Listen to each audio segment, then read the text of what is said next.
De réussir du premier coup.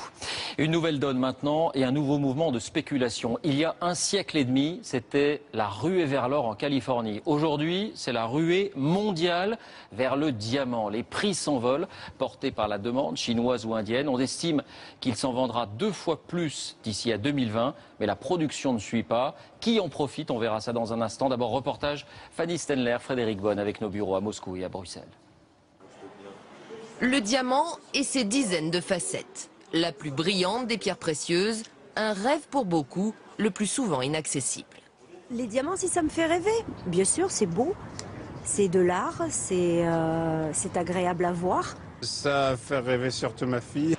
Mais d'autres ne se contentent pas de rêver, ils achètent. La preuve, le marché est en pleine hausse.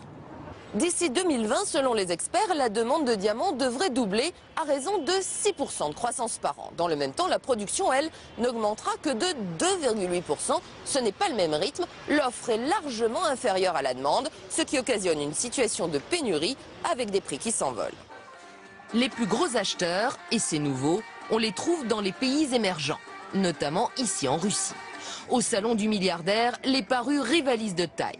Il faut dire que les arguments de vente dans les bijouteries de Moscou sont imparables. Vous savez, l'âme russe est ainsi faite.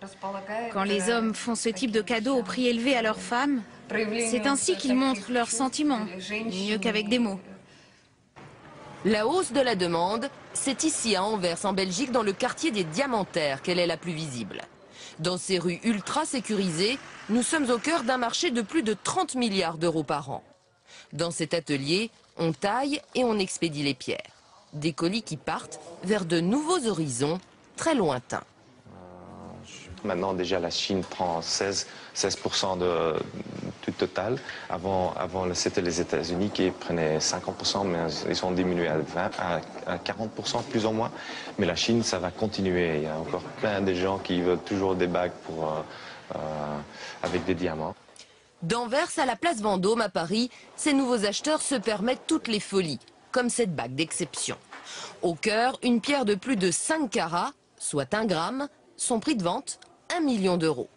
Des pièces qui risquent de devenir de plus en plus rares dans les années à venir.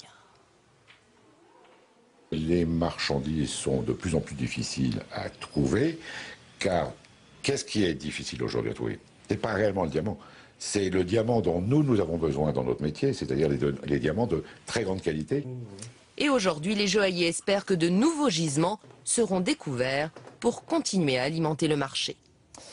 Bonsoir Jean-Paul Chapelle, vous nous avez rejoint. Alors qui profite de cette flambée? Quels sont les pays producteurs de diamants aujourd'hui? Bien, David, cette production de diamants dont la valeur est en train de flamber, c'est une véritable poule aux œufs d'or pour un petit pays, le Botswana, que vous voyez ici au-dessus de l'Afrique du Sud, à lui tout seul, 22% de la production mondiale, suivi de près par la Russie, le Canada et aussi bien sûr l'Afrique du Sud. En matière de commerce, là aussi c'est en train de changer. Le diamant se négocie encore à Anvers, en Belgique, place historique, 36% des ventes, mais Anvers est en train d'être détrôné par Bombay en Inde, qui ambitionne de devenir la capitale du diamant sous la pression de la demande locale, et Tel Aviv est la 3e place. Voilà, nouvelle donne donc. Est-ce que le diamant devient, comme l'or, un objet de spéculation et d'investissement? Oui, c'est désormais une valeur refuge. Production stable et une demande qui augmente. Ceux qui ont investi dans l'or et veulent se diversifier, eh bien, ils achètent du diamant.